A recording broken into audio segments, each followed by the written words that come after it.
Satish Kumar is a leading exponent of the philosophy of nonviolence. As a former monk and long-term peace and environmental activist, he has been quietly establishing the global agenda for change for over 50 years. He was just 9 when he left his family to join the Wandering Jains, and just 18 when he decided he could achieve more out in the world campaigning for land reformation in India and Gandhi's vision of renewing India and its reality in a peaceful world. Inspired in his early 20s by the example of the British peace activist Bertrand Russell, Satish embarked on an 8,000-mile peace pilgrimage. Carrying no money and depending on kindness and hospitality of strangers, he walked from India to America via Moscow, London, and Paris to deliver a humble package of peace tea to the leaders of the world's 4 nuclear powers. In 1973, Satish settled in the United Kingdom, taking up the post of editor of Resurgence magazine, a position he has held ever since. His autobiography, No Destination, was first published in 1978 and was sold over 50,000 copies. He is also the author of You Are, Therefore I Am, a Declaration of Dependence, The Buddha and the Terrorist, and Earth Pilgrim.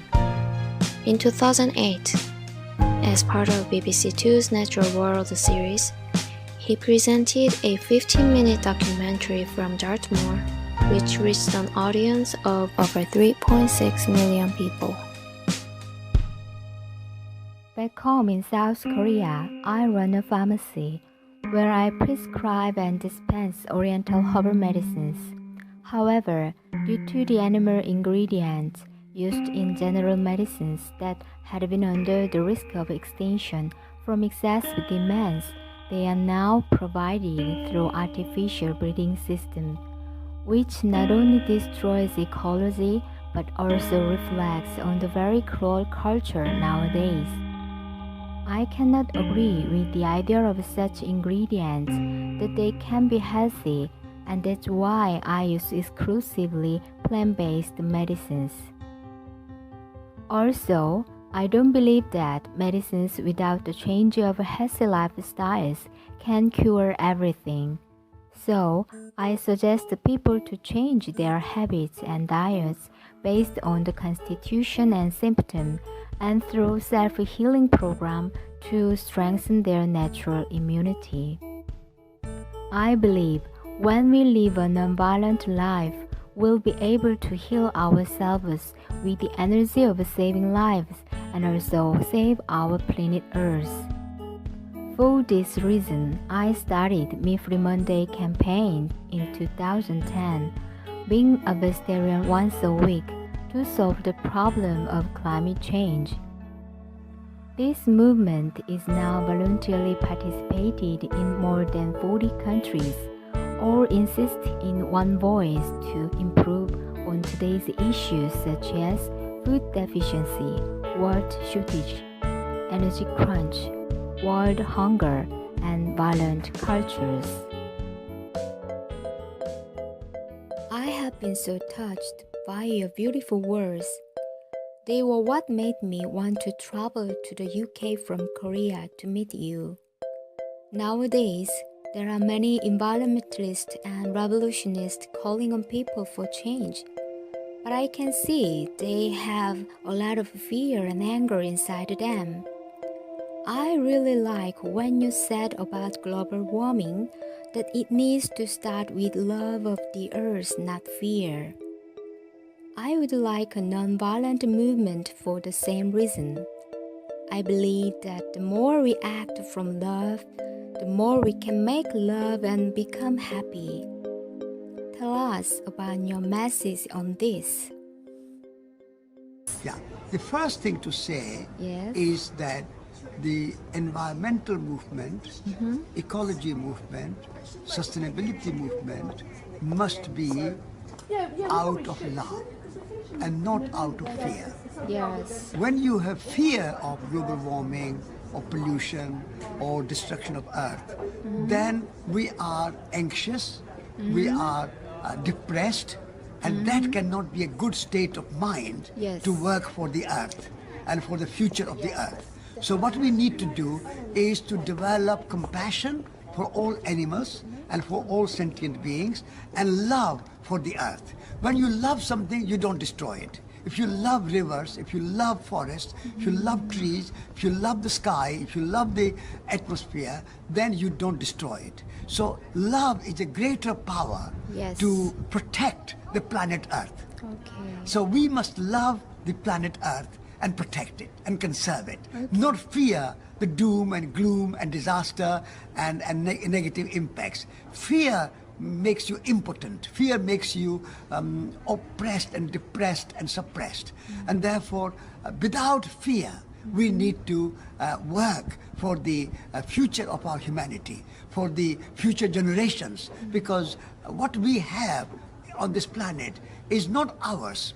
We have received it as a gift from the previous generations, and we have to leave it for the future generations. And therefore, my message to people is that love the planet Earth and act to save the planet with love and enjoy saving the Earth. In some cultures, vegetarianism or veganism seems almost religious. Sometimes it sounds like religious precepts that lay a guilt trip on people when they break the rule, and this can't be natural. What do you think about this? Being a vegetarian has nothing to do with any religion. Yes. Being a vegetarian is your compassion and your kindness to all living beings. And also for sustainability and ecology, eating meat is a heavy footprint on the planet Earth. Yes. So if you want to reduce your footprint, 1 acre of land can feed 3 or 4 people.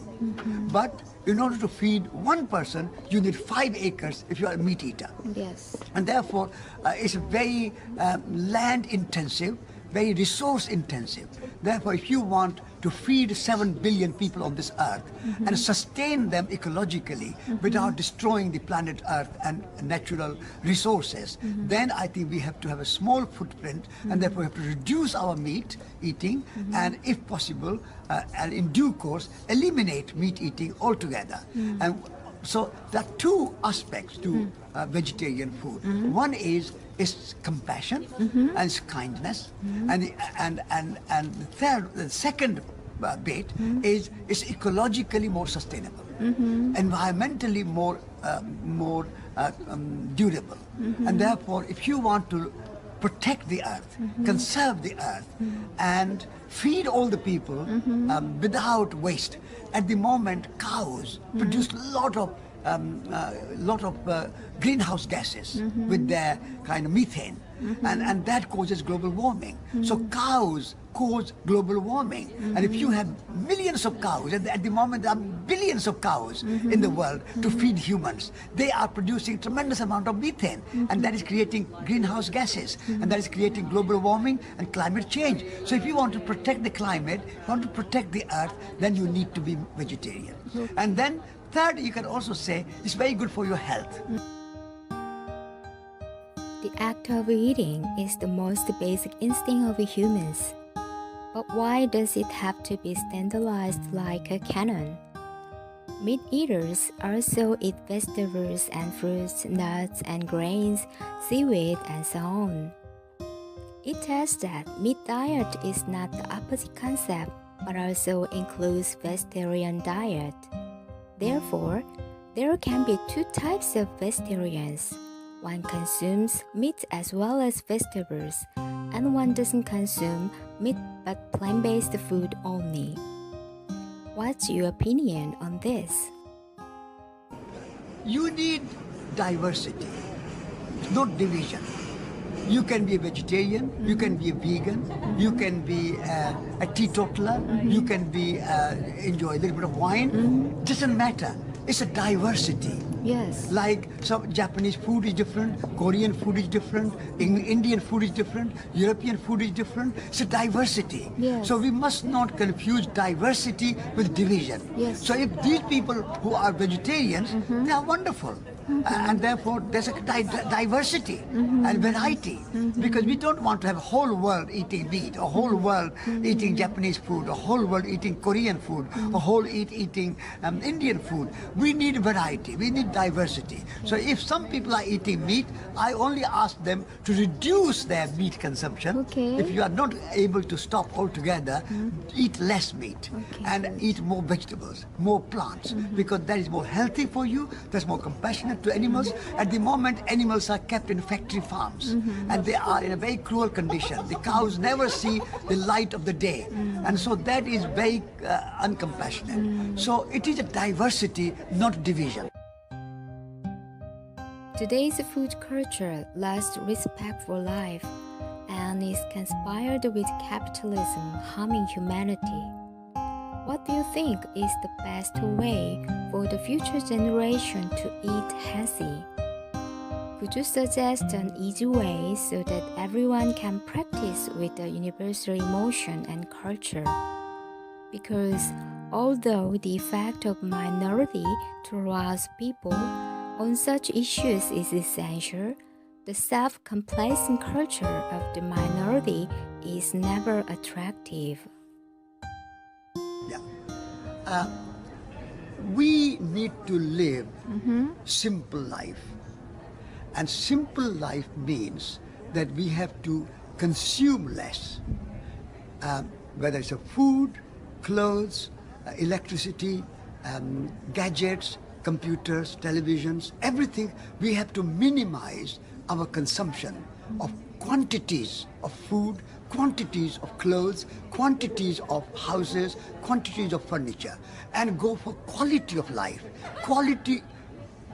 Even if you have beautiful things, but few things, if they are beautiful, they're good quality, you will get more satisfaction, and they will last longer. And therefore, in our food, for the future, we need to eat less, but eat good food. Because if you eat too much, it makes you fat, and you are not healthy, and you become ill, you get cancer, and then there's not enough for food for everybody. So eating less. So maybe if you are able to eat 100%, eat 90% or 80%. So a little bit less, and eat what is easily digestible, such as fruit, vegetables, grain. That's better. And then meat, if you have to eat, dairy, if you have to eat very little. Only occasionally, like a little treatment, like a treat, or like a little festival. But otherwise, for the future, we need to eat less, consume less, then our planet will be able to survive for millions and millions of years to come. Because at the moment, we are only thinking about short term. But our economy and our way of life should be sustainable for millions of years to come. How are we going to survive? Therefore, we have to have elegant simplicity. Korea may have achieved a lot of economic growth, but its happiness index has fallen. Specifically, the unemployment ratio of young people has dramatically increased.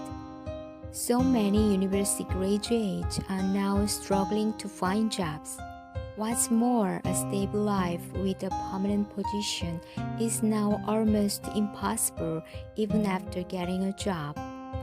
There is a neologism for this generation. They are called it the ample generation, which stands for the generation that needs to sacrifice a lot. Can you outline your vision of a new meaningful paradigm and give some messages for younger generation in Korea? My message to young people of Korea is that be creative, be imaginative.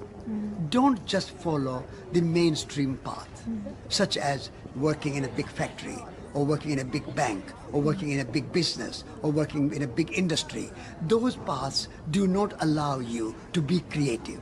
So rather than looking for jobs, rather than looking for employment, look for self-employment and create your own job.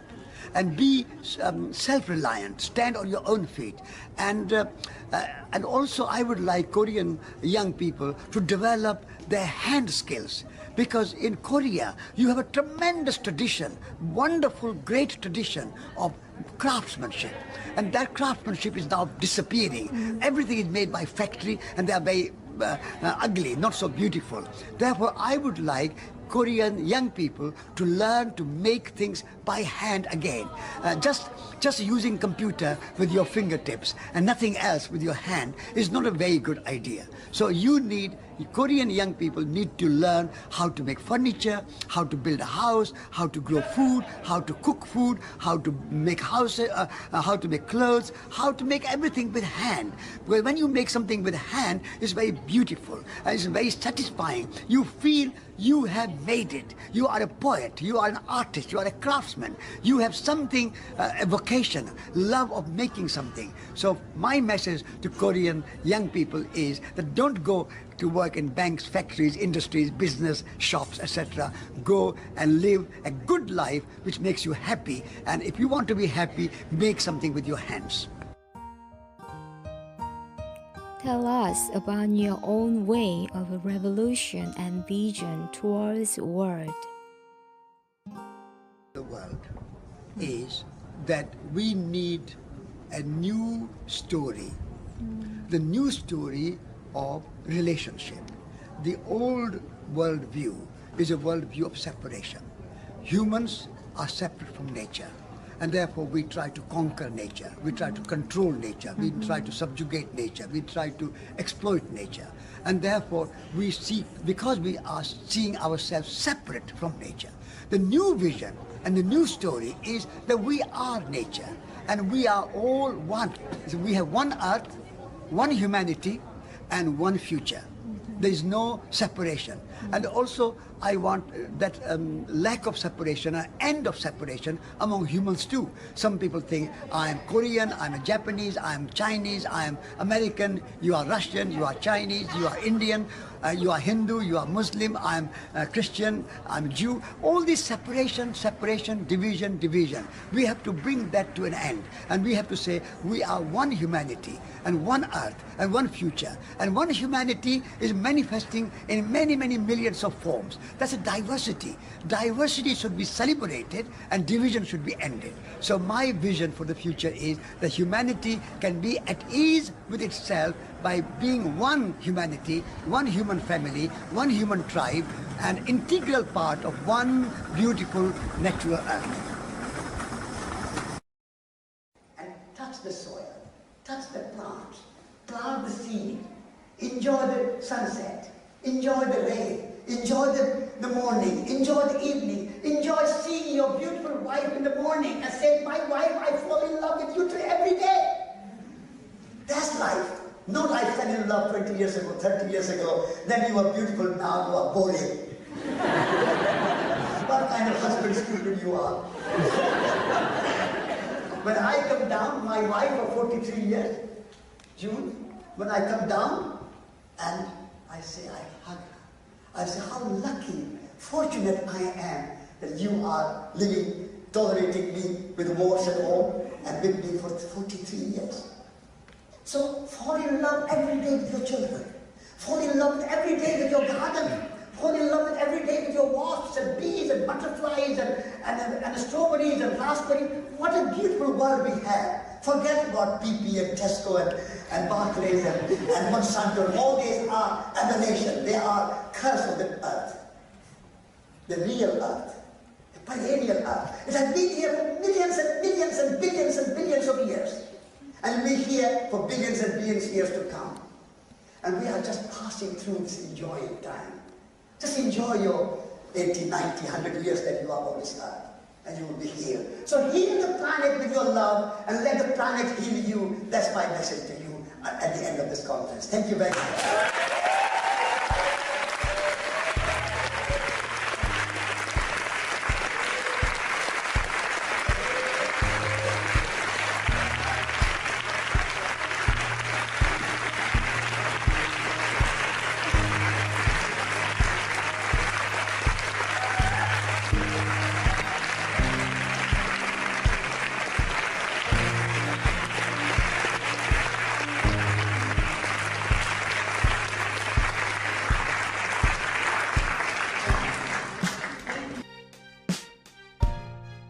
Thank you, Satish. I really appreciate for your time and your wisdom sharing with me. I'm sure your words will be a source of inspiration for many others as they have for me.